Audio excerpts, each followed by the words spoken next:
Takot. Takot sa paputok. Takot sa paputok ko. Happy New Year sa inyong lahat. Hindi kami happy. Pero happy pa din. Thank you Lord kasi nalagpasan namin yung grabing pagsubok.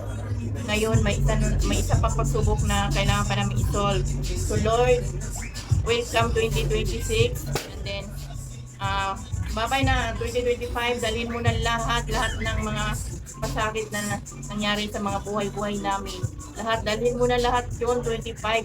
Isama mo na lahat, isaboy mo na sa dagat yung wala nang matatamaan. Tama na yung kami. Tama na yung kami, Lord, sa 2025 yung nangyari sa buhay namin. Tama na po. Tama na. Isaboy mo na yung mga malas na dumaan sa buhay namin. Isaboy mo sa dagat para wala ng ibang taong matatamaan. Yung aking pusa, takot sa paputok. Ayan, nandito kasi ako sa bahay para may kasama sila kasi pag wala silang kasama, takot sila sa paputok. Ayan, nandoon sa ospital yung si Greg at saka yung mga pamangkin. Ayan. Takot sa paputok.